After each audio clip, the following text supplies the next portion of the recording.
It's the SDG Podcast. Before we get started, you can check us out on the web at solutiondesign.com/podcast or find us on all the social medias, LinkedIn, Twitter, Facebook, and Instagram at Solution Design Group. Hi, everybody. Wait, Welcome. really quick, Kyle, before you get started. Nothing. I had nothing. Just one more thing. Today, we're joined by Chad Juttner and the mighty Peter Lawrence, and our super special guest, council member from Chaska and a longtime consultant for SDG, Mike Huang, is joining us because I have questions. Everybody else had adjectives. I was just Chad. Yeah, you're just Chad. I'm sorry. That's all right. Yeah. It changes Lightning every week, Chad Juttner, the mighty Chad, super Chad.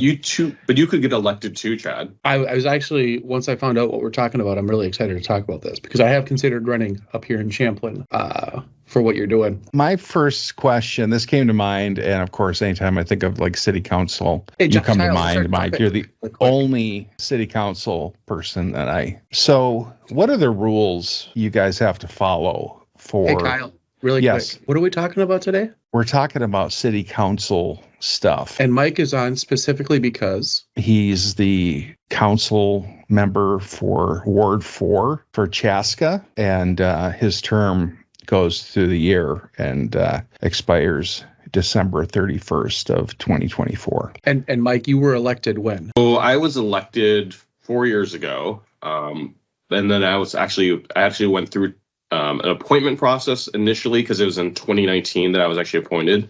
And then I went through a special election and then actually the general election following that. So been through two election cycles and an appointment process. But so it started with an appointment process. You were appointed. Yeah, I was appointed to fill a vacant role. So it turned out that, one of those things about being in city council is that to be in city council, you need to live where you're representing, right? So the person who was representing me in my ward actually moved to a different part of the city and was no longer in this ward. So since that ward was vacant, since that council seat was vacant, the city by statute is allowed to appoint someone to that position to fill that vacancy for the remainder of the term. Around that time, there was a lot of consternation because it was around the time of the first Trump presidency.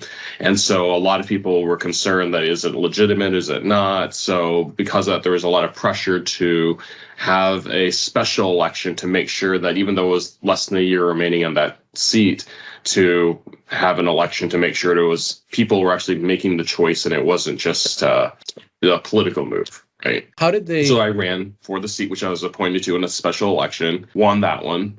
And then I was, like 9 months later up for re-election.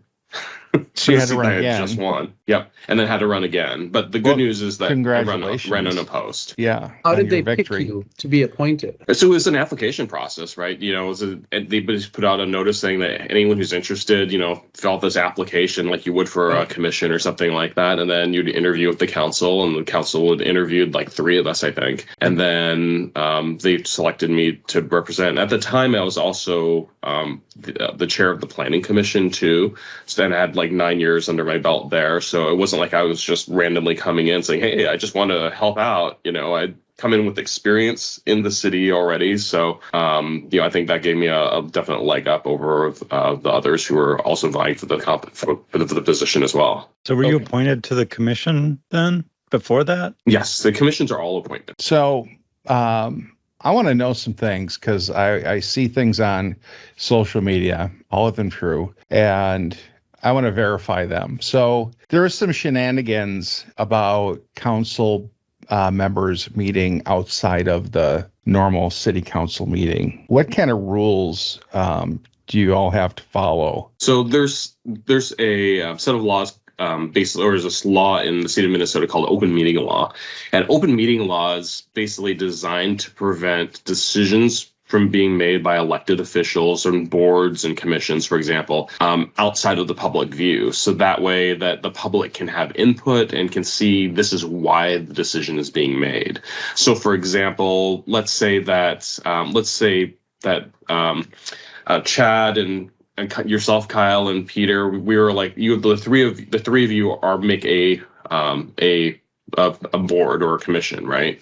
The open meeting law says if there's a quorum, which means 2 out of the 3 of you, or if there's 5, it's 3 out of 5, or or like 4 out of 7, whatever the quorum would be. If there's a quorum, that group cannot meet anywhere and actually have a conversation about any potential business related to the city or business that you might discuss or make a decision on without the public being there and being invited at least, I would recall, like 48 hours in advance.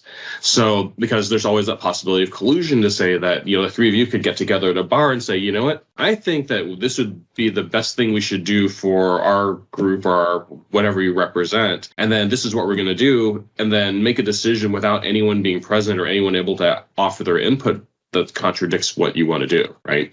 That's so a it's bummer. I think principle, it's like the best decisions are made at the bar. I think the distinction isn't that it can't be made at the bar, but it can't be made at the bar without inviting the rest of the community to participate with you. Okay. So you could have an open meeting anywhere in the community that is accessible to everyone else in the community.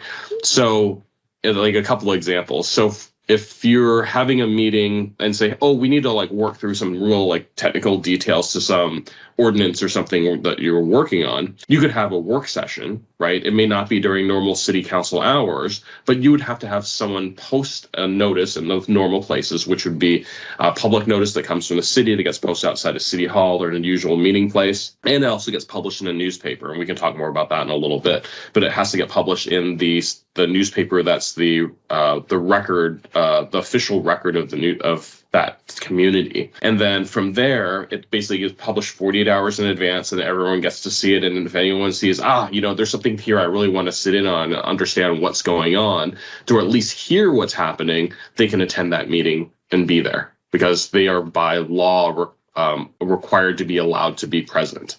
Now, that meeting could be at a bar, it could be at someone's house, it could be somewhere, as long as it's public accessible and open to the public. And that's the key thing. The interesting twist to that is that if, let's say that, the 3 of you are all shopping at Target and happen to run each other into the, next to the bananas or something and say, hey, I just happened to run into you here. Technically, while there may or may not be a violation of open meeting law, it really depends if you're talking about the subject matter at hand. Oftentimes, the perception of impropriety is actually worse than the impropriety itself, because in people's minds, they'll think you're colluding. Because you could be talking about that, and people don't know what you're talking about. And because no one was invited, there was no public notice, you could very well be violating open meeting law, and people would, could accuse you of that and not even realize it. Right. So a lot of times for us as colleagues, we'll be at some meeting or running each other at Target. And it's like, oh crap, there's 3 of us. One of us has to go. But the banana section at Target's a little different than, say, I don't know, the dining room of one of the 3 people's houses or something like that, right? The banana section seems more fortuitous than sort of meeting in the back room of a bar or something like that. The 3 of you, that seems a little bit more collusive than the other. But, absolutely. But I suppose it's easier to separate than it is to defend, right? Absolutely. I think it's just, what are the consequences? It's easier just to avoid the problem in the first place. Yeah. What are the consequences then? So you guys do this and then what, right? Somebody complains. Yep. So if someone complains and says, well, this is a problem, the state attorney general could actually, file, could actually litigate against you. So as an individual, so not as a city. So let's say, then this actually happened in the city of Victoria, where a number of city of Victoria council members got together and, and had conversations and had discussions about things that were related to city business. And this is what's interesting, is that this can also happen over a phone conversation and can happen over email too. So some of these conversations happened over email. So if someone says, hey, there's a group email between maybe 4 or 5 of us or 10 of us, right? And the 3 of you happen to be on it. And all it takes is one of you to reply back to it. You've participated in the conversation rather than listening into something. Listening, you can listen into any conversation you want, right? But as soon as one of you chimes in with an opinion on something, then it becomes a conversation with the 3 of you and the extended audience that's there, but not everyone in the community is part of that. In this particular case, the City of Victoria council members were each fined civil lawsuits, criminal fines against them. I think it was like $5,000 or $7,000 a piece or something like that. I think it depends on the number of counts that were prosecuted, but they were fined criminally for violation of open meeting law. And I think a number of them, because of that, there's a pretty big stain in the public record there. A number of them either chose not to run or got voted out. But there's pretty significant consequences. And the key thing here is that those fines are held as individual fines, not city fines. So if, like, as a community, like myself and my other council members voted to do something as a city and, did something that was just a bad decision, right? And there was something potentially criminal involved, right? As a group, we would hold responsibility as a council, and the city might hold financial accountability as a city for negligence or whatever it happened to be. But as individuals, we'd be protected by the city's, by the city and our roles as council members who are acting and doing our due diligence as council members, right? And of course, it's up to the public eye of whether or not we do the right thing or not. On the flip side of it, with open meeting law, you're held legally liable as individuals. So by that account, you are individually prosecuted by the state. So that's a criminal case against you as Peter Lawrence or Chad Juttner or Kyle Bacher for violating open meeting law. I ain't doing it. And that's what the fine. So that means you would be responsible for the fine, not the city, right? Yeah, and you don't have the insurance or the city backing for that case, right? Yeah, very much so. Yeah. So to answer your question, is basically it's a civil fine, and it's kind of a long way of getting around to it. But there is precedent, and because of that, it's people, especially in the Southwest Metro, are a lot more skittish about it, mainly because that we've seen it around. And there's some people who've been around a long time, and open meeting law is kind of a new thing compared to, their tenure. They've been involved with community politics and stuff like that for decades, right? And they'll just reply all the emails like, don't do that. So, it's kind of interesting. There's a lot of wrinkles to it. So emails, phone conversations, or even what we call serial meetings. So for example, if Kyle, you said, hey, I've got this great idea that we could do this, and you talk to Chad, and then Chad says, oh, I really love this idea, maybe I'll talk to Peter and then convince Peter to go on board. Well, guess what? You've had a serial meeting, right? And then you've involved all three of you. And even if it's 3 of 5, right, it's still enough that the three of you violated open meeting law. So when you got in this role, initially, were you worried about all of these rules and things you had to follow? No, because as part of planning commission, we also were accountable for the same rules. Yeah, so you're planning commission for that. Exactly. So when you volunteer as a commission member, and for any community, and you don't have to be an elected official to be subject to open meeting law. Commissions are also subject to that too.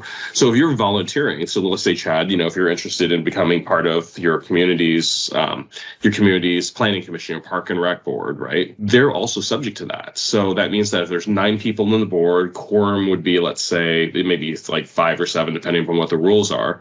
Whatever that quorum number is, if you have a number to make a quorum, then you can't meet in that group size, right? So let's say it's if it's 5 out of 9, then if there's 5 of you there, then one needs to go, right? Yeah. And that's just the commission as a volunteer too. And then it's the same fines and prosecution. Well, that's it. Yeah. I'm not getting involved. And you said, so this happened in Victoria. Was the Victoria incident deliberate, or did they just kind of, or do you know what were the details? That seems fascinating.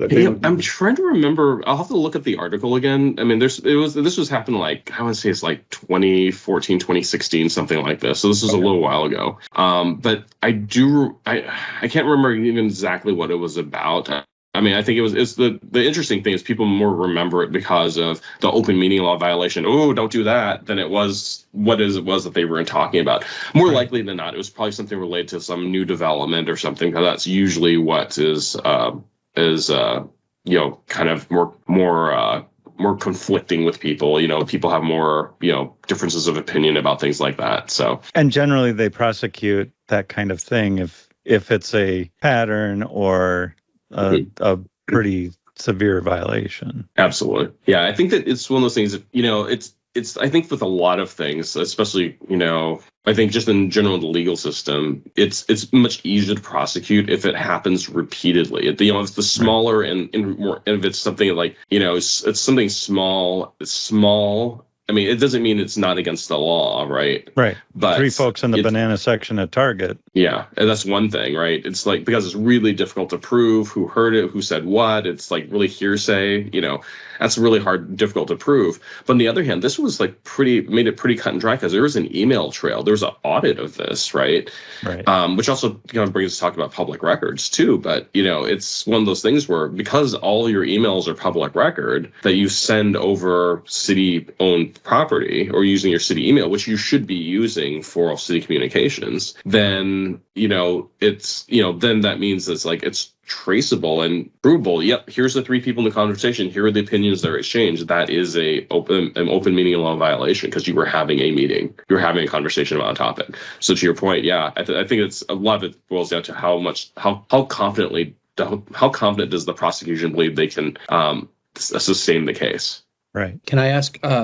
Okay, so not really a minutia question, but just in general, what types of things can you do as a committee member, as a city councilman, as a city council member, what's the biggest change you can do for your city?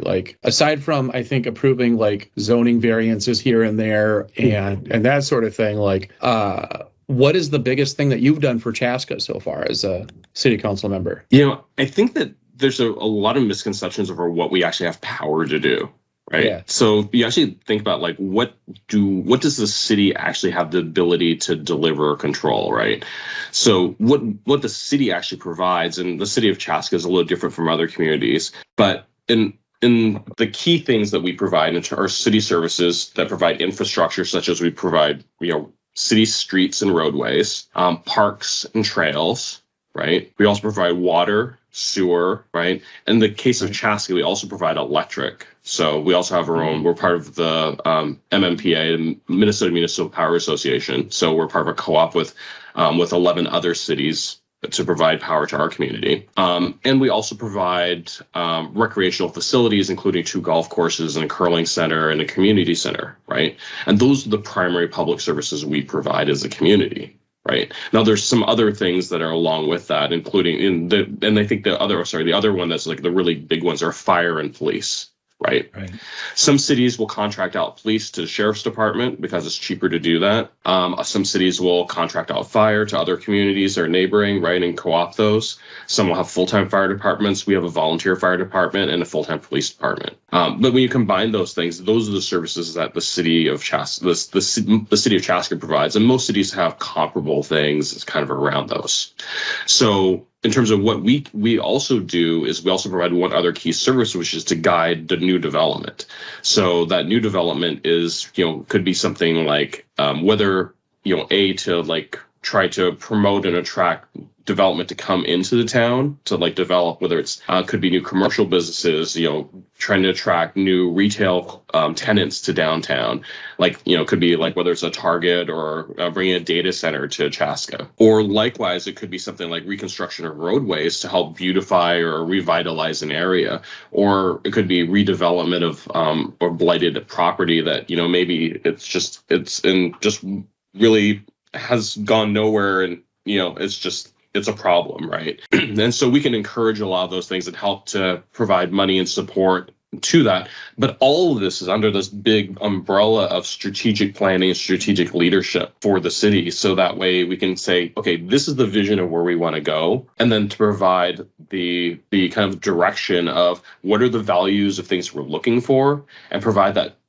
guidance to staff, and then also provide the funding to support those things. So the priorities of what's important to the city, public safety is really, really key. Reliable city utilities like water and sewer are really key. High quality parks and trails are really important to residents, right? So if those are things that are really important to residents, then how do we, fund and encourage those things along the way and provide the right support financially to make sure those things happen, right? So So that's kind of like the big answer, right?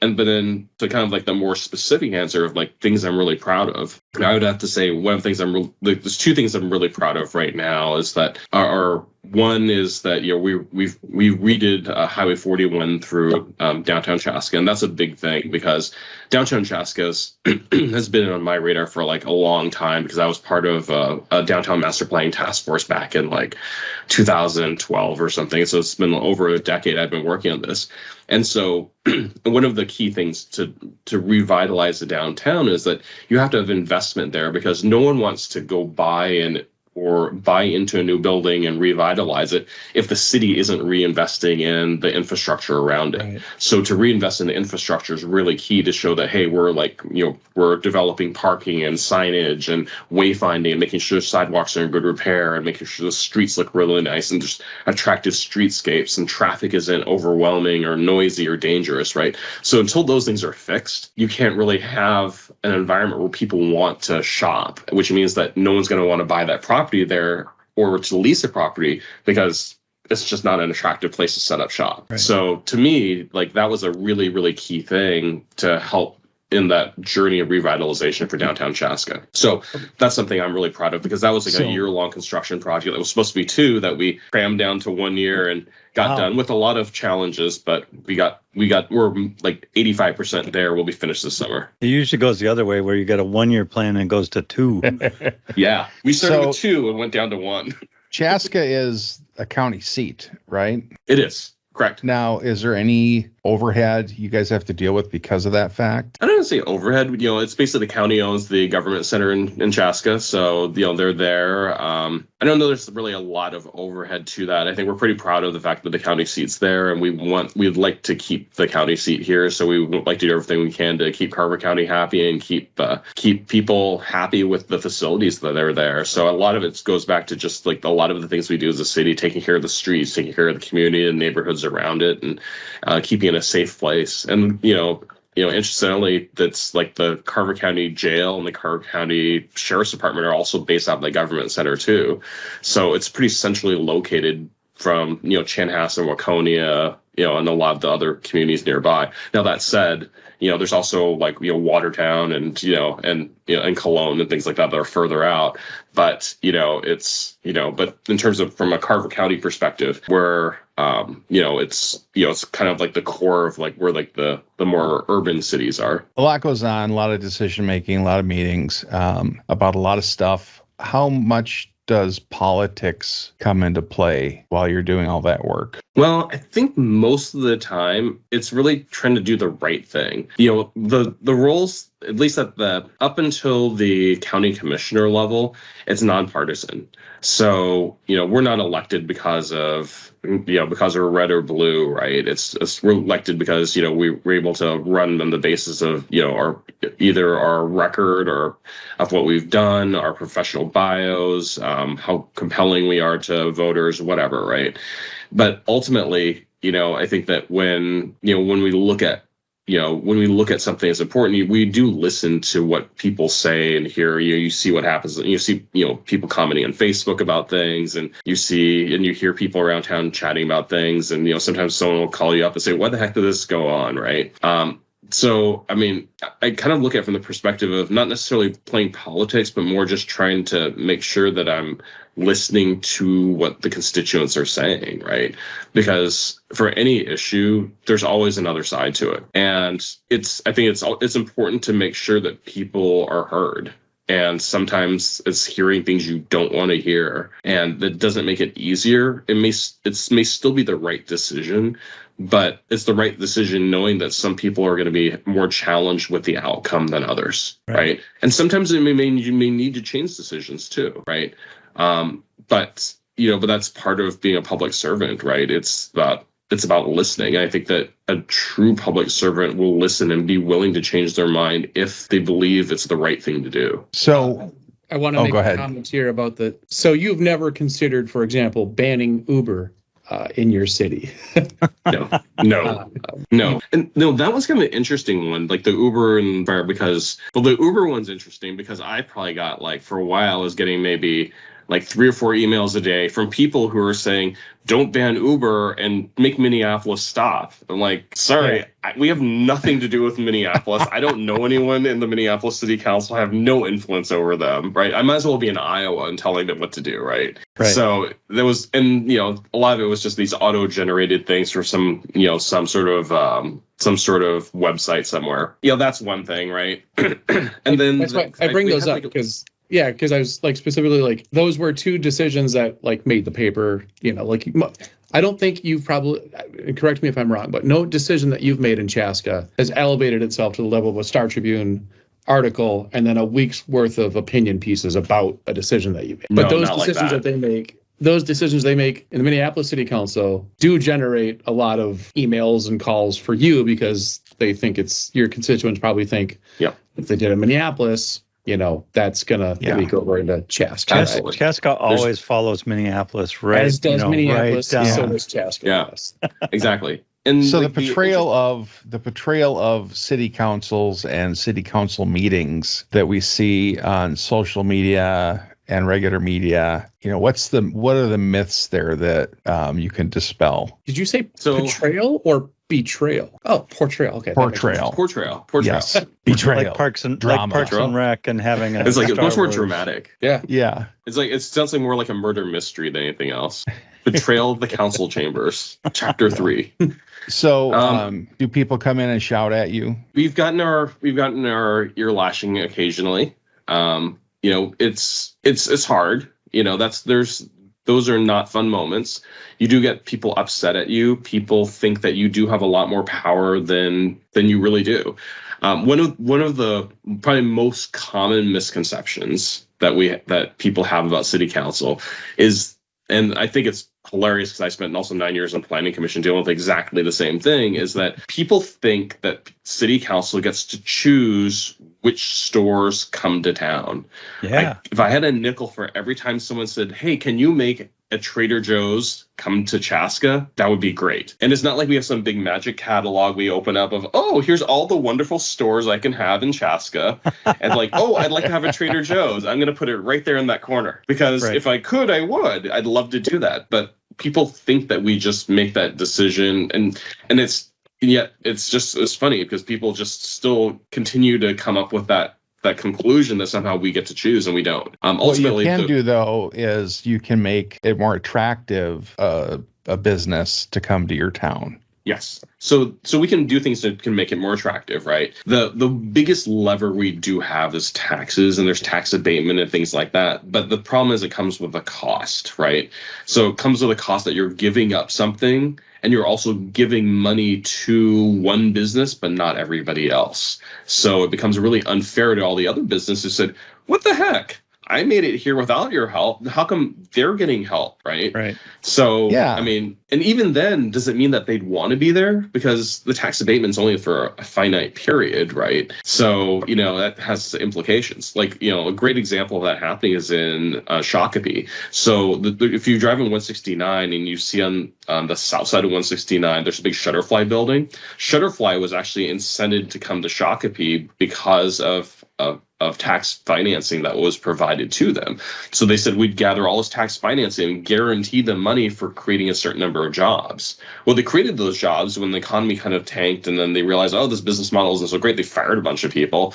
The building is mostly empty there, but as long as they keep it there, it's dirt cheap for them because they're just getting free money to stay there. Well, who wins there? It's really Shutterfly, not the community. Community did for a little while, but not long term. So debatable, right? And so there's a lot of implications to it. Right. But could we incent somebody? Yes. But, you know, does it make sense to pick winners and losers? You know, I think that the general consensus just in general is no. But, you know, we can also go out and we can market to them, we can advertise and stuff, and that's all fair game. The one thing I think that ultimately people, you know, need to, I think people need to know, which not everyone, understands, is that the way if let's say a grocery store or a restaurant or or even just like a Target wants to come to town, what they do is they basically say, okay, if I'm going to go to, like, let's say I'm going to go to Chaska, right? They drop a pin at the location of where they want to set up shop in Chaska. It could be even a hotel, for example. Hotels do exactly the same thing. And then so with it, like, so for my store to survive, I need to have within a minimum of a 20-minute drive from me, I have to have like at least 50,000 people population. And of that, 80% of them have to have an income level over this in order to make it worthwhile, because this is the demographic of who actually shops at a Target. If I don't have those numbers, it's just not going to make sense. Right. And so, and it's a pretty common formula. I mean, now what the numbers are changes depending upon Trader Joe's. Might be like a smaller circle with a higher percentage of more affluent population versus an Aldi, which is, you know, maybe the same size circle, but then they lower that number because they're looking for people with a discount kind of view of the world, right? That's something that businesses look at. There's other criteria too, but businesses will look at that and say, can my business survive here long term? Not just for like a year, not just for 2 years, but if I'm investing in a building and setting up this, you know, say facilities and operations, all this other stuff, and hiring people, I want to know that's going to be there for 5 or 10 years at least to get my money back and then to continue to operate indefinitely. So when they look at that model, it's like, well, no, you know, it probably wouldn't survive here, or maybe it might be better off in a neighboring community because it has a better population or better geography. Well, that's why the choices are made like that, because of those factors they're looking at that make sense to them as a business. Now, we can, you know, try to argue our point, but ultimately it's their decision. We can't make them come. You know, we can, and, you know, of course the incentives are there, but, you know, that's not something we really, at least in my time there, we haven't used incentives to try to lure someone to a location. Well, speaking of that really quick, so I grew up in North Minneapolis, right off of Penn and Broadway, and I still keep an eye on the neighborhood. And one of the biggest problems that the neighborhood has right now in North Minneapolis is it's kind of a food desert, right? Like the closest grocery store for a lot of folks is, you know, 5 miles away. It's the Hy-Vee on 81 over there. What kind of controls, now just, I'm probably isn't a fair question, right? Because you're not a Minneapolis City Council member, and I don't think you want to be ever. But what kind of controls would you have as a council member, right? Because I'm assuming the council rules that apply to City of Minneapolis are just the same that apply to you, but on a bigger macro scale, right? Like it just kind of scales up to the size of the city. What kind of controls do you have to address problems like that for the community? Like, especially like, what would you do, I guess is what I'm asking. What would you do for that area of North Minneapolis to kind of like... Could you create some zoning or something that would make it attractive to a grocery store and have that happen? Yeah, I think it would boils down to zoning, and any is, you know, I think it well, let me back up. Ultimately, I think it depends on understanding the source of what the challenge is for why businesses don't want to be there. Because if I was in the shoes of the Minneapolis City Council, I would be I'd direct staff to say, let's work with potential suitors to, you know, who either redevelop those neighborhoods or help develop in those neighborhoods, or stores that might want to set up shop there that would be suitable for those locations, and say, why have you avoided this? Why is this not attractive to you? And then understand what those barriers are. Because to just throw something out there is kind of like just throwing spaghetti on the wall to see what sticks. And there's just so many things it could be. If it's, for example, if it's crime, well, then we need to address it from a crime perspective, right? Right. If it's, you know, like crime and loss and theft, then okay, let's look at maybe it's the prosecution, maybe it's the way that we're catching criminals, maybe it's just lack of enforcement, lack of patrols, could be a lot of things, right? If it's, for example, maybe lack of space that's of adequate size. Okay, well, that's a different story, because maybe like all the spots there are really, really small, right? And then developers want something that's bigger than what they've got there. Are there ways we can like offer something that is available, and then, you know, maybe, you know, work out some sort of compromise where they can set up multiple locations or something like that, or I don't know, just to help them get creative, right? If it's something, or maybe even look at like working with property owners, say, can we like work with property owners to redevelop some of these to like shift around some, you know, spaces and things, so that we can create like a bigger spot that would be more suitable for a larger tenant like that, right? But, you know, ultimately, I think it just really depends on what are the problems that we're trying to fix. and then go after those problems rather than just say, oh, there's a food desert, and then just throw a bunch of stuff at it. I think it's, we're all technologists. And so in our world, you don't just start throwing code at something because there's a bug, right? You say, well, what's the problem that's actually causing the bug? And let's try to fix that. And I don't know that necessarily all people in general think that way. And we're engineers, and that's kind of what we do, right? Because that's the way stuff gets fixed. But not everyone thinks in that mindset. So, but that's just the way I would sounds like that food scarcity or whatever sounds like a good place to put incentives, because it's got an altruistic, reason behind it. As long as the incentives are enough to counterbalance whatever's keeping them from signing up, right? And then I think the other thing is also needs to be equitable to other communities, other parts of the community too. Because if you offer it, then why do you offer it there but not in another part of town? Right. Yeah. And so, because otherwise then someone who just set up shop like in another part of town is like, well, how come I didn't get this too? And so, it needs to be something that makes sense. I mean, now there are some things, for example, where we set up programs where it's a voluntary program where we said, hey, we'll offer financing or offer grant money for like creating a new entrance on the backside of a building that faces a parking lot. So that way we can entice people to use the parking in parking lots rather than the street side where there's no parking and then have to walk around the front of the building, right? So by doing that, we're basically offering an incentive to property owners. Everyone in this historic downtown district gets it, and which we can justify because it's only those downtown businesses that really have that problem structurally.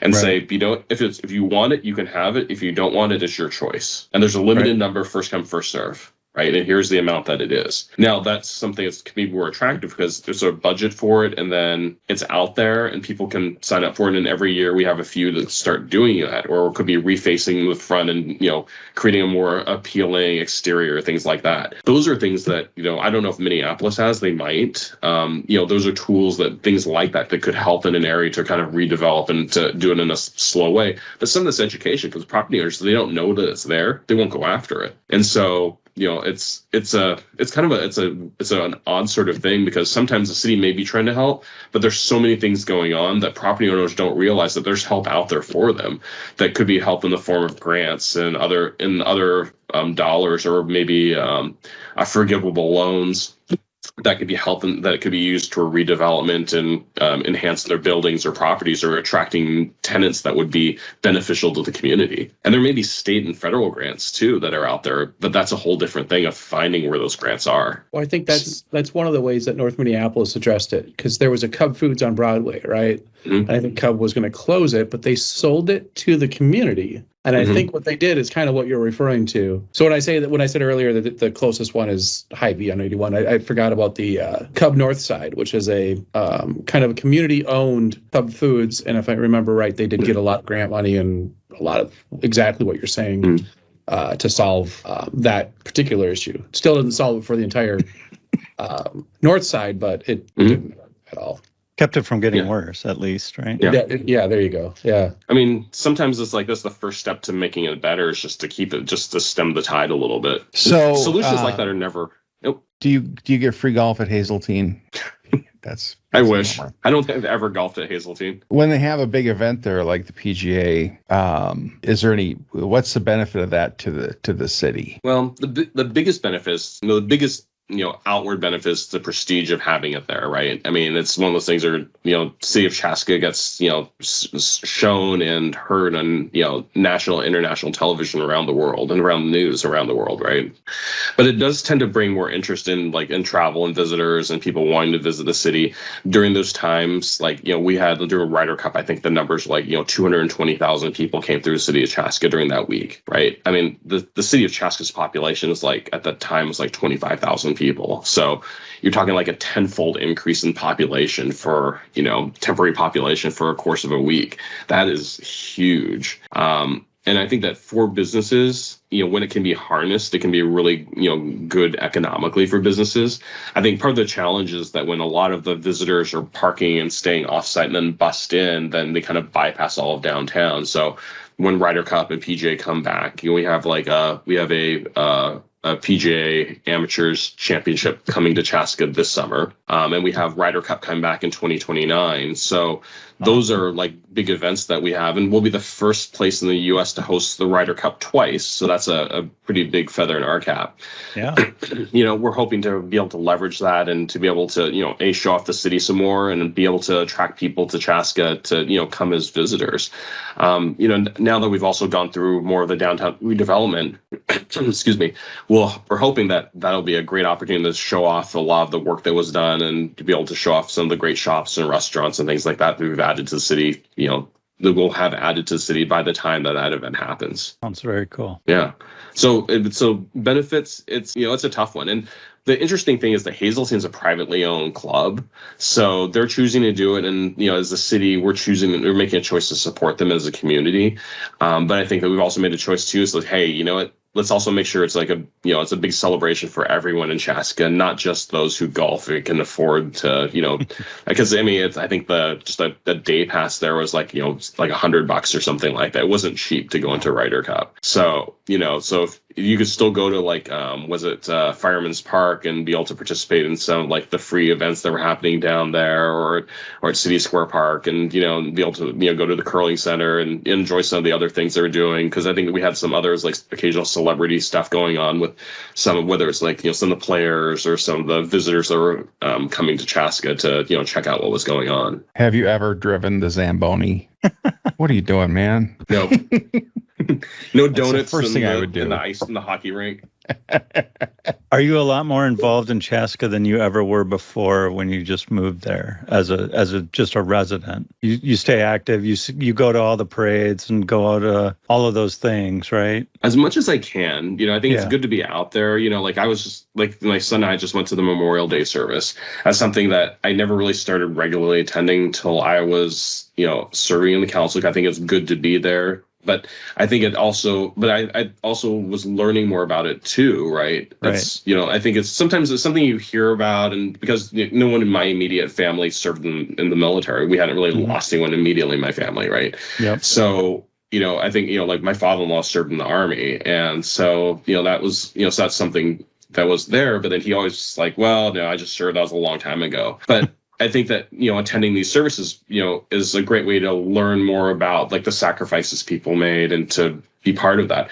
And so, so I fully plan on attending these even long after my time is done. But I'm definitely a lot more active in attending the community events and celebrations, just knowing what's going on and being out there and being available for people, because I'll run into people there and, see people. And it's always good to, to be able to support staff and support all the residents and the community organizations that put in so much time and love into our community. But at the same time, you get to experience the fun side of those things too, right? Like, absolutely. And the important side of those things, so that you might continue to do them afterwards, even though the council sort of brought them to your attention more, but now you get to go to them and probably help others around in your neighborhood go to them too, right? Absolutely. I think it's just, part for me, it's always this ongoing learning experience.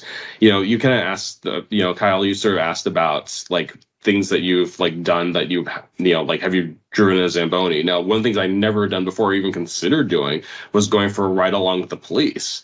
Now, I'd learned that any Chaska resident who doesn't have a criminal record could actually do a ride along with the police department. So, so if you have a clean record, you could just like say, hey, you know what, I could like go ride along with the police and, just see what's going on and just watch something's happening. And I've done a couple of ride-alongs. That was really, really interesting to do. And so it was a kind of a really neat program. I've done ride-alongs with the fire department. I've done ride-alongs with Public Works. And when they're like doing all like the snow plowing and stuff on like, down 41. And so it was like really interesting to see how they do that and see all the equipment at night and how all this happens. And so it's up with them at like, 3-4 in the morning and just watching them work. It was actually pretty cool. So yeah, I mean, so I think it's really neat to be out there, to be involved, and I think the staff appreciates that we want to learn what they do on a day-to-day basis, and that I think they appreciate that we actually want to know. We're not just like, oh, we're just like just checking some boxes and looking at the budget from afar. That we like being there and we want to see them and meet them and get to know them a little. Yeah. That's cool. And they do a great job. So I've really never gotten involved in the city stuff. I did a community ed class. I took one. And that's about it. And there's been decisions and things that have happened that I didn't like when they planted the big pine tree right behind my yard that will someday block my view of the Southwest Light Rail train, which is a bummer. I bet it's going to look really nice. It's like, how do you get more in the cities? Is it just show up to those meetings? What's the path in? What should I be doing as a good citizen in my city to make sure that I'm aware of stuff going on and participate? What's your recommendation, Mike? So I think there's a few different ways to look at it. So I think if you just want to be more aware of what's going on, there's every community has city newsletters, city social media, right? That's official social media put out by the city, right? And they'll usually publish things like that. If you want to see more, if you're a little bit more of a policy nerd, right? And want to see what's going on in the city, you can most people can see the city council meetings either on YouTube or streaming on Facebook or something like that. And they're usually on public access too. Do you remember the Waynesville public access? But it is still around, right? But it actually streams our city meetings. So that's still out there as well. But I think that there's also newsletters and mailers and stuff, and to actually take the time to read those, because I think that we send out a lot of that stuff, but then we push out a lot of the same information. But it's amazing how people just take that and throw it away, because it's clear when we have a conversation they didn't read it at all, because they have no idea something that they're asking a question that was like the second thing on that top of that list, right? So bullet. And so that's the first thing, just being informed. If you want to be involved, I think there's a lot of ways. I think the most important thing about being involved is be involved with something that's important to you, right? Is there something that's passionate to you that you're passionate about?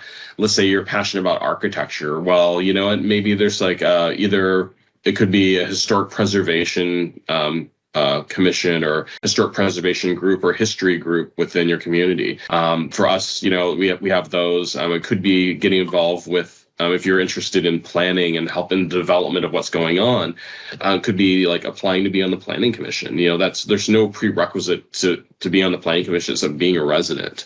So, being involved in the planning commission, or being involved with a park and rec board, or being involved with the senior center, volunteer, any of those things. And if any community nonprofit that's involved in your community will have ties back to the city in some way, shape, or form, because they all do, and usually coordinate with the city or different groups that somehow participate with cities in some way, shape, or form.